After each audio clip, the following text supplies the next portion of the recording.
नमस्कार साथियों, प्यारे बच्चों।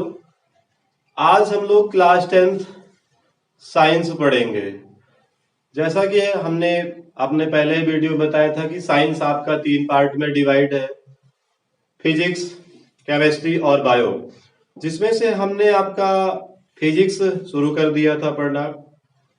मिरर हम लोग पढ़ रहे थे, दर्पण। उससे संबंधित मैंने अपना 2 वीडियो पहले अपलोड कर दिया था। आज ये तीसरा वीडियो है। आप ध्यान से समझिएगा और वीडियो को पूरा अंत तक देखिएगा और पसंद आए तो लाइक जरूर करिएगा, सब्सक्राइब करिएगा। चलिए बच्चों, आज का पहला टॉपिक है अवतल दर्पण। अवतल दर्पण कान क्यों मिरर होता है? ऐसा गोलीय दर्पण जिसमें परावर्तन दबे हुए तल से होता है उसे हम लोग गोलीय दर्पण कहते हैं, कान क्यों मिरर कहते हैं। ये देखिएगा, हमने चित्र बना रखा है, इधर ध्यान से देखिएगा। ये आपका अवतल दर्पण है। अवतल दर्पण, ये आपका अवतल दर्पण का चित्र है, ध्यान से देखिएगा। M1 M2 ये आपका एक अवतल दर्पण है। ये आप प्रकाश की किरण आ रही है और ध्रुव P से टकराकर वापस लौट जा रही है। आने वाली प्रकाश की किरण को आपतित किरण कहते हैं और परावर्तन के पश्चात जो प्रकाश की किरण जाती है उसे परावर्तित किरण कहते हैं। ये आपका दर्पण का ध्रुव P है, पोल है। और M1 M2 आप देख रहे होंगे कि अंदर की ओर, ये हमने एरो के माध्यम से दिखाया है आपका, इसे हम लोग क्या कहते हैं? परावर्तक पृष्ठ कहते हैं। मतलब जो परावर्तन होता है वो हमेशा दबे हुए तल से होता है। और ये जो आपका उभरा हुआ तल है जिस पर हमने पॉलिश किया है, इसे क्या कहते हैं? कलई किया गया पृष्ठ, जिस पर आप पारे की कलई या रेड ऑक्साइड का पेंट करते हैं जिससे कि दूसरा तल परावर्तक तल हो जाए।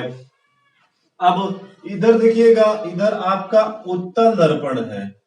इधर आपका उत्तल दर्पण है। उत्तल दर्पण में भी ध्यान से देखिएगा, उत्तल दर्पण आपका कॉन्वेक्स मिरर होता है।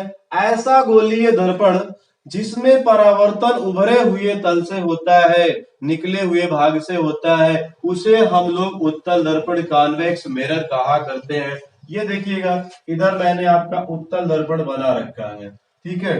ये आपकी आपतित प्रकाश की किरण है और ये ध्रुव P से परावर्तन के पश्चात जो प्रकाश की किरण वापस जा रही है, इसे हम लोग परावर्तित किरण कहते हैं। ये आपका उभरा हुआ तल, इसमें आपका परावर्तक पृष्ठ होता है और अंदर वाला भाग आपका कलई किया गया पृष्ठ है, ठीक है, जिस पर काली कलई की गई है। अब आगे देखिएगा, गोलीय दर्पण से संबंधित कुछ महत्वपूर्ण तथ्य हैं, महत्वपूर्ण परिभाषाएं हैं।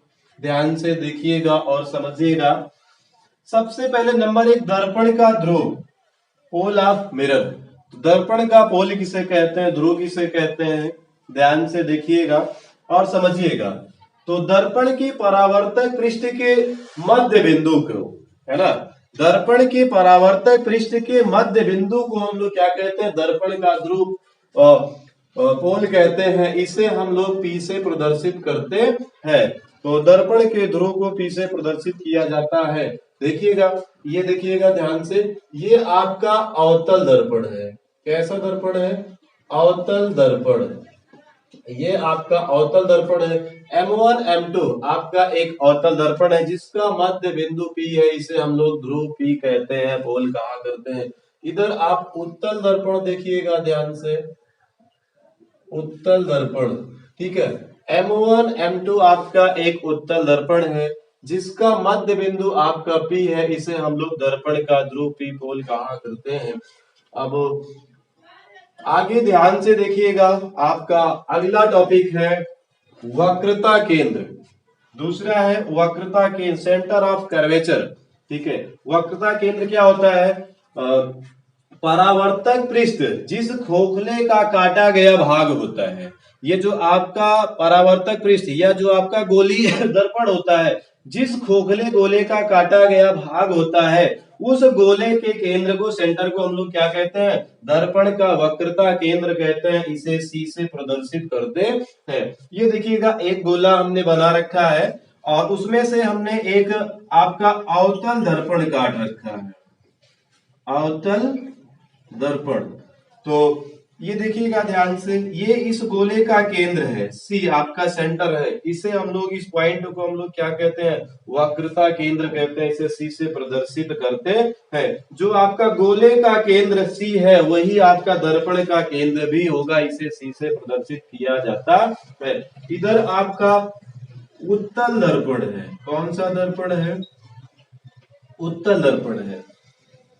ठीक वही प्रोसेस, सारा प्रोसेस इधर भी है। यह भी आपका एक खोखले गोले से काटा गया भाग है, और जो गोले का केंद्र है आपका, उसे ही हम लोग क्या कहते हैं, दर्पण का वक्रता केंद्र कहा करते हैं।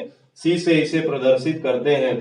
अब उसके बाद नंबर 3 आपका वक्रता त्रिज्या, रेडियस ऑफ कर्वेचर है। वक्रता त्रिज्या को हम लोग आर से प्रदर्शित करते हैं, स्मॉल आर से बच्चों। ठीक है, ये क्या होती है वक्रता त्रिज्या?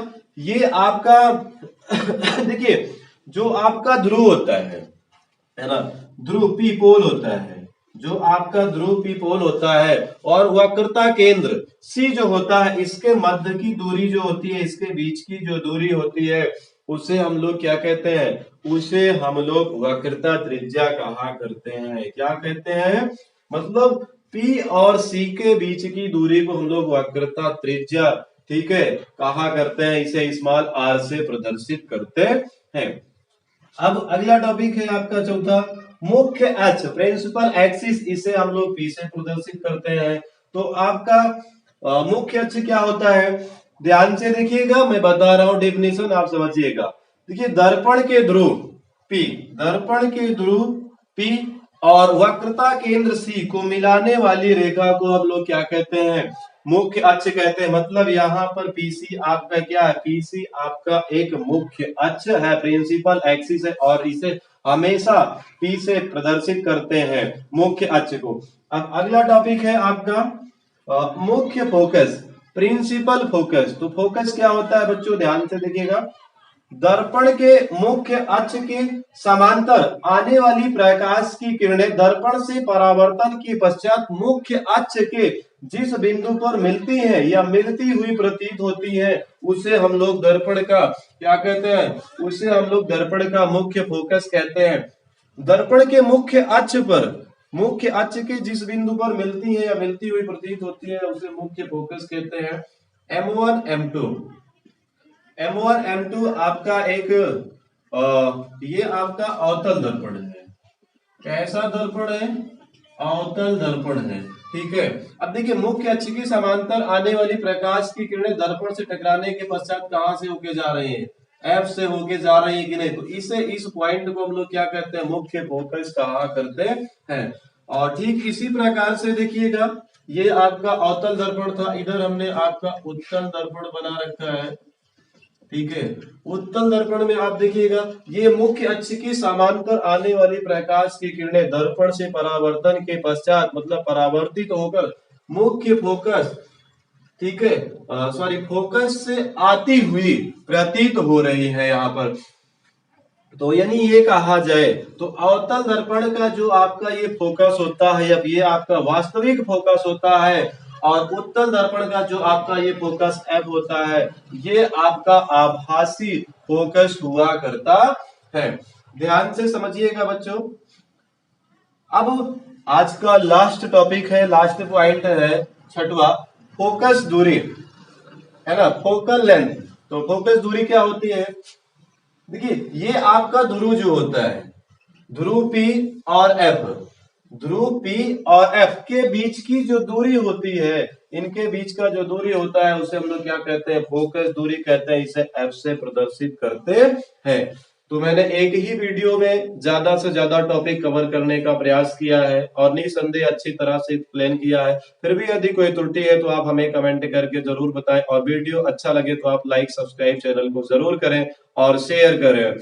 और मैं आपके सिलेबस से संबंधित वीडियोस अपलोड करता रहूंगा।